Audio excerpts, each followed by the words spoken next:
दोस्तों, मेरा नाम सीमा है। उम्र अभी 22 साल की हूँ, लेकिन लगती हूँ थोड़ी छोटी ही, क्योंकि मेरी हाइट ज़्यादा नहीं है, बस 5 फुट 4 इंच। मेरा रंग गोरा है और बाल लंबे काले जो कौर तक आते हैं। मैं थोड़ी भरी हुई हूँ, मतलब वो जगहें जहाँ लड़कियाँ शर्माती हैं, वो मेरे यहाँ थोड़ी ज़्यादा ही भरी हुई लगती हैं। घर वाले कहते हैं कि मैं बहुत सुंदर हूँ, लेकिन मुझे लगता है कि मेरी आंखें सबसे ज़्यादा आकर्षक हैं, बड़ी बड़ी और काली, जैसे किसी को घूर कर देखूं तो वो पिघल जाए। मैं गांव से हूँ, लेकिन शहर में पढ़ाई कर रही हूँ, बीए फाइनल ईयर में। घर में सब मुझे प्यार से सीमा दीदी कहते हैं, लेकिन छोटी बहनें तो मुझे छेड़ती रहती हैं कि दीदी, तुम्हारी कमर इतनी पतली है कि कोई पकड़ ले तो टूट जाएगी। वो सब मजाक करती हैं, लेकिन मुझे पता है कि लड़के मेरी तरफ तिरछी नज़र से देखते हैं तो उनकी नज़रें कहाँ कहाँ घूमती हैं। मैं ये सब जानती हूँ। आज मैं तुम्हें अपनी एक कहानी सुनाने वाली हूँ, जो मेरे जीजा जी और मेरी है। जी हाँ, जीजा और साली की कहानी, लेकिन वैसी नहीं जैसी तुम सोच रहे हो। ये कहानी थोड़ी अलग है, धीरे धीरे बताऊंगी, क्योंकि ये कोई जल्दबाजी वाली बात नहीं है। तो चलो शुरू करते हैं आराम से, जैसे घर में बैठकर चाय पीते हुए कोई किस्सा सुना रहा हो। बात उस दिन की है जब मेरी दीदी की शादी हुई थी। दीदी का नाम राधा है, वो मुझसे 4 साल बड़ी हैं। शादी बड़े धूमधाम से हुई, गांव में ही, क्योंकि हमारा परिवार पेंडू टाइप का है, सब खेत खलिहान वाले। जीजा जी का नाम राहुल है। वो शहर में जॉब करते हैं, इंजीनियर हैं, लेकिन गांव आते जाते रहते हैं। शादी के दिन मैंने पहली बार जीजा जी को ठीक से देखा। वो लंबे हैं, गोरे और चेहरे पर हल्की दाढ़ी, जिससे वो और भी ज़्यादा हॉट लगते हैं। मैंने सोचा, वाह, दीदी की किस्मत अच्छी है। शादी के बाद जब विदाई हुई तो दीदी रो रही थी और जीजा जी मुझे देखकर मुस्कुरा रहे थे। उन्होंने कहा, साली साहिबा, अब तुम्हारी बारी है, जल्दी से कोई अच्छा लड़का ढूंढो। मैंने शर्माते हुए कहा, जीजा जी, अभी तो पढ़ाई है, आप दीदी को संभालो पहले। वो हंस दिए, और उनकी हंसी में कुछ ऐसा था कि मुझे लगा ये आदमी थोड़ा मजाकिया है। लेकिन उस वक्त तो बस शादी का माहौल था, सब हंस खेल रहे थे। शादी के 2 हफ्ते बाद जीजा जी दीदी को लेकर हमारे घर आए। हमारा घर गांव में है, बड़ा सा, जहां सब साथ रहते हैं। माँ ने कहा, बेटा राहुल, अब तुम्हारा घर भी यही है, जब मन करे आ जाओ। जीजा जी ने कहा, जी माँ जी, अब तो सीमा भी अपनी साली है, उसे भी देखना पड़ेगा। मैं किचन में थी, चाय बना रही थी, सुनकर मुस्कुरा दी। शाम को सब बैठे बातें कर रहे थे। दीदी जीजा जी के बगल में बैठी थी। मैंने चाय दी तो जीजा जी ने मेरी तरफ देखकर कहा, वाह सीमा, तुम्हारी चाय तो बहुत मीठी है, लगता है हाथों में जादू है। मैंने कहा, जीजा जी, मीठी तो दीदी हैं, मैंने तो बस चीनी डाली है। वो हंस दिए और दीदी ने मुझे घूरा, लेकिन मजाक में। उस रात डिनर के बाद जीजा जी बाहर टहलने गए और मैं भी उनके साथ चली गई, क्योंकि घर में लाइट कम थी और मुझे तारे देखना पसंद है। हम छत पर गए, जहां से गांव का नज़ारा दिखता है। जीजा जी ने कहा, सीमा, तुम्हारी आंखें तारों जैसी चमकती हैं, रात में और भी ज़्यादा। मैंने शर्माकर कहा, जीजा जी आप भी ना दीदी से कहते हो ऐसे? वो बोले, अरे, साली से मजाक तो बनता है, वो भी आधी घरवाली होती है ना। मैंने हंसकर कहा, हाँ, लेकिन आधी ही, पूरी तो दीदी हैं। बातों बातों में रात हो गई और मुझे लगा कि जीजा जी बहुत अच्छे हैं, बातें करने में मज़ा आता है। लेकिन उनकी नज़रों में कुछ ऐसा था जो थोड़ा गहरा लगता था, जैसे वो कुछ छुपा रहे हों। अगले दिन सुबह जीजा जी ने कहा कि वो मुझे शहर ले जाएंगे, क्योंकि मुझे कॉलेज की कुछ किताबें चाहिए थीं। दीदी ने कहा, राहुल, सीमा को अकेले मत ले जाना, मैं भी चलती हूँ। लेकिन जीजा जी बोले, अरे राधा, तुम आराम करो, मैं और सीमा जल्दी आ जाएंगे, साली को थोड़ा घुमा भी दूंगा। दीदी हंस दी और हम निकल पड़े। गाड़ी में बैठे जीजाजी ड्राइव कर रहे थे। रास्ते में उन्होंने कहा, सीमा, मैंने कहा, जीजाजी आप भी ना, मैं तो मजबूत हूँ, गांव की लड़की हूँ। वो बोले, हाँ, मजबूत तो लगती हो, लेकिन नाजुक भी। उनकी बातों में मुझे कुछ अलग ही महसूस हो रहा था, लेकिन मैंने इग्नोर किया। शहर पहुँचे, किताबें लीं, फिर जीजाजी ने कहा, चलो थोड़ा आइसक्रीम खाते हैं। हम एक पार्क में बैठे आइसक्रीम खा रहे थे। जीजा जी ने मेरी आइसक्रीम की तरफ देखकर कहा, तुम्हारी जीभ पर लगी है, साफ करो। मैंने शर्माकर साफ किया और वो मुस्कुरा रहे थे। मुझे लगा ये मजाक है, लेकिन उनकी आंखों में कुछ अजीब सी चमक थी। मेन आइसक्रीम खाती रही। वो मेरी तरफ देखकर धीरे धीरे मुस्कुराते रहे। वापस आते वक्त गाड़ी में उन्होंने म्यूज़िक लगाया, एक रोमांटिक गाना, और कहा, सीमा, तुम्हें डांस आता है? मैंने कहा, हाँ, लेकिन घर में ही। वो बोले, कभी मुझे सिखाना, मैं तुम्हारे साथ प्रैक्टिस करूँगा। मैंने हंसकर कहा, जीजा जी, दीदी को पता चलेगा तो मारेंगी। वो हंस दिए और हम घर पहुँच गए। उस दिन से मुझे लगने लगा कि जीजा जी मुझसे थोड़ा ज़्यादा बातें करते हैं, लेकिन दीदी को बुरा नहीं लगता। फिर एक हफ्ता बीता। जीजा जी दीदी को लेकर अपने शहर चले गए, लेकिन हर वीकेंड पर आते। एक बार वो अकेले आए क्योंकि दीदी की तबीयत ठीक नहीं थी। माँ ने कहा, बेटा, राधा को अकेला मत छोड़ो। लेकिन जीजा जी बोले, माँ जी, वो आराम कर रही है, मैं सीमा को कुछ काम सिखाने आया हूँ। वो कह रही थी कंप्यूटर सीखना है। मैं खुश हो गई क्योंकि मुझे कंप्यूटर चलाना आता था, लेकिन एडवांस नहीं। शाम को जीजा जी मेरे कमरे में आए, लैपटॉप लेकर। हम बेड पर बैठे, वो मुझे सिखा रहे थे। उनकी उंगलियां कीबोर्ड पर चल रही थीं और कभी मेरी उंगलियों को छू लेती। उन्होंने कहा, सीमा, तुम्हारी उंगलियां इतनी नरम हैं जैसे रेशम। मैंने कहा, जीजा जी, आप सिखाओ ना, मजाक मत करो। वो बोले, अरे मजाक कहाँ, सच कह रहा हूँ। अब ये देखो, ये बटन दबाओ। सिखाते सिखाते रात हो गई और जीजा जी ने कहा, थक गई हो, मसाज कर दूं? मैंने चौंक कर कहा, नहीं जीजा जी, मैं ठीक हूँ।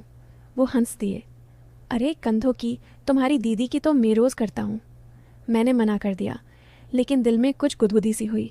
उस रात मैं सोचती रही, जीजा जी ऐसी बातें क्यों करते हैं? क्या वो मजाक करते हैं या कुछ और? धीरे धीरे महीने बीतने लगे। जीजा जी हर बार आते और मेरे साथ समय बिताते। एक बार घर में सब सो गए थे, रात के 11 बजे। मैं किचन में पानी पीने गई तो जीजा जी वहाँ खड़े थे। उन्होंने कहा, सीमा, नींद नहीं आ रही? मैंने कहा, हाँ जीजा जी, गर्मी है ना। वो बोले, हाँ, गर्मी तो बहुत है, शरीर जल रहा है। उनकी बात सुनकर मैं थोड़ा असहज हुई, लेकिन कहा, पंखा चला लो। वो मुस्कुराए, पंखा से क्या होगा, कुछ और चाहिए। मैंने पूछा, क्या? वो बोले, ठंडी हवा, जैसे तुम्हारी सांसें। मैं हंस दी, जीजा जी, आप भी ना, दीदी को कहूँगी। वो बोले, कह दो, वो जानती है कि साली से मजाक बनता है। हम बातें करते रहे, किचन में खड़े खड़े। जीजा जी ने मेरे बालों को छुआ, कहा, तुम्हारे बाल इतने सिल्की हैं, छूने का मन करता है। मैंने पीछे हटकर कहा, जीजा जी मत करो। लेकिन वो हंसते रहे। उस रात से मुझे लगने लगा कि जीजा जी की नज़रें मेरे ऊपर ज़्यादा रहती हैं। फिर एक दिन जीजा जी ने कहा कि वो मुझे एक सरप्राइज़ देंगे। दीदी भी साथ थी। हम तीनों शहर गए, एक मॉल में। वहाँ जीजा जी ने मुझे एक ड्रेस गिफ्ट की, पिंक कलर की, थोड़ी शॉर्ट। दीदी ने कहा, राहुल, ये सीमा के लिए ठीक है? जीजा जी बोले, हाँ, वो पहनकर देखेगी तो पता चलेगा। मैंने चेंजिंग रूम में जाकर ट्राई की, बाहर आकर दिखाया। जीजा जी ने कहा, वाह सीमा, तुम्हारी टांगें कितनी सुंदर लग रही हैं, जैसे मॉडल। दीदी ने हंसकर कहा, बस करो राहुल। लेकिन मुझे लगा उनकी तारीफ में कुछ ज़्यादा ही गर्मी थी। शाम को घर आकर मैंने वो ड्रेस पहनी और जीजा जी छत पर मुझे देखते रहे। उन्होंने कहा, सीमा, तुम्हारी बॉडी पर यह ड्रेस फिट बैठती है, हर कर्व दिखता है। मैंने शर्माकर कहा, जीजा जी, ऐसी बातें मत करो। वो बोले, क्यों, सच्ची बात है। बातों बातों में हम छत पर टहलते रहे और जीजा जी ने मेरे कंधे पर हाथ रखा। कहा, तुम थक गई हो, सपोर्ट चाहिए? मैंने हटा दिया, लेकिन दिल धड़क रहा था। समय बीतता गया और जीजा जी की बातें और ज़्यादा गहरी होने लगीं। एक बार घर में पार्टी थी, रिश्तेदार आए थे। जीजा जी ने मुझे डांस के लिए कहा। हम सब डांस कर रहे थे और जीजा जी मेरे करीब आ गए। उनकी कमर मेरी कमर से छू रही थी और उन्होंने कान में कहा, सीमा, तुम्हारी बॉडी इतनी हॉट है, डांस में और गर्मी लग रही है। मैंने दूर हटकर कहा, जीजा जी, सब देख रहे हैं। वो हंस दिए, अरे मजाक है। लेकिन मुझे लगता था कि मजाक के पीछे कुछ है। दीदी को मैंने बताया तो वो बोली, अरे सीमा, राहुल ऐसे ही है, वो तुझे छेड़ता है क्योंकि तू उसकी पसंदीदा साली है। मैं चुप रही, लेकिन सोचती रही कि क्या होगा अगर ये मजाक आगे बढ़ जाए। महीनों ऐसे ही बीते। जीजाजी आते, मुझे गिफ्ट देते, बातें करते, छूने की कोशिश करते, लेकिन कभी ज़बरदस्ती नहीं। एक बार रात को मैं सो रही थी, जीजाजी कमरे में आए, कहा सीमा पानी है। मैं उठी, पानी दिया। वो बैठ गए, कहा तुम्हारी नींद में भी तुम सुंदर लगती हो, जैसे कोई परी। मैंने कहा जीजाजी जाओ ना, दीदी इंतज़ार कर रही होंगी। वो बोले राधा सो गई है, मैं तेरे साथ बात करना चाहता हूँ। हम बातें करने लगे देर रात तक। जीजाजी ने मेरे हाथ पकड़े, कहा तुम्हारी स्किन इतनी सॉफ्ट है, छूकर देखूं? मैंने मना किया, लेकिन वो मुस्कुराते रहे। मुझे लगने लगा कि जीजाजी मुझे हमेशा छूने की कोशिश क्यों करते रहते हैं। फिर एक दिन जीजाजी ने कहा कि वो मुझे एक स्पेशल जगह ले जाएंगे जहाँ कोई नहीं जाता। दीदी को काम था तो वो नहीं आई। हम गांव के बाहर एक पुराने बगीचे में गए जहाँ फूल और पेड़ थे। वहाँ बैठे जीजाजी ने कहा सीमा, तुम्हें पता है साली जीजा की आधी घरवाली होती है, लेकिन कभी कभी पूरी भी बन जाती है। मैं चौंकी। जीजाजी क्या कह रहे हो? वो बोले मजाक कर रहा हूँ, लेकिन अगर तुम कहो तो। मैंने कहा नहीं, कभी नहीं। लेकिन वो करीब आए, मेरे गाल पर हाथ रखा, कहा कि तुम्हारे हॉट इतने गुलाबी हैं जैसे गुलाब की पंखुड़ी, छूने का मन करता है। मैं टिपाती, लेकिन दिल में सस्पेंस था कि अब क्या होगा। वो हंस दिए। अरे डर मत, मैं ऐसा नहीं हूँ। हम वापस आए, लेकिन मेरे दिमाग में वो बात घूमती रही। ऐसे ही दिन बीतते रहे। जीजाजी की बातें, उनकी नज़रें, सब मुझे लगता था कि कुछ होने वाला है। मैं डरती भी, उत्सुक भी। एक बार घर में मैं और जीजाजी अकेले थे। उन्होंने मुझे टच किया और कहा सीमा, तुम मेरी फेवरेट हो। उनका बॉडी टच मुझे फील हुआ, लेकिन वो रुक गए। मैं सोचती अब क्या होगा, लेकिन नहीं। महीनों बाद एक दिन जीजाजी ने मुझे बुलाया, कहा सीमा तुमसे कुछ कहना है। मैं डर गई, सोचा अब वो कुछ कहेंगे, लेकिन वो बोले सीमा, मैं जानता हूँ कि तुम्हें लगता है मैं तुम्हारे साथ फ्लर्ट करता हूँ, लेकिन सच ये है कि मैं तुम्हें अपनी बहन जैसी मानता हूँ। वो सब बातें सब इसलिए क्योंकि मैं तुम्हें टेस्ट कर रहा था। दरअसल मुझे पता चला था कि गांव में एक लड़का तुम्हारा पीछा कर रहा है, जो गलत टाइप का है। मैं तुम्हें सिखाना चाहता था कि ऐसे लोगों से कैसे डील करो, कैसे उनकी बातों में न फंसो। और वो गिफ्ट, जगहें, सब इसलिए कि तुम कॉन्फिडेंट बनो।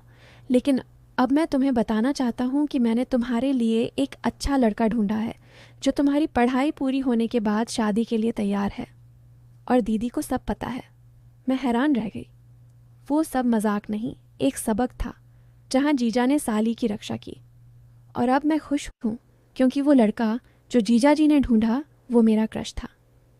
तो दोस्तों, कहानी ऐसी थी जो सबको पसंद आएगी।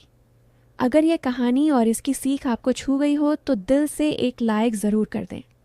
चैनल को सब्सक्राइब कर ले ताकि ऐसी और सच्ची सी लगने वाली, दिल को छूने वाली कहानियाँ आप तक सबसे पहले पहुँचे। अपने दोस्तों, रिश्तेदारों के साथ शेयर करें, क्योंकि शायद किसी को आज यही मैसेज चाहिए हो। और कमेंट में ज़रूर बताइए, आपके लिए ज़िंदगी में सबसे ज़रूरी क्या है, पैसा या प्यार? धन्यवाद। फिर मिलते हैं एक नई कहानी के साथ।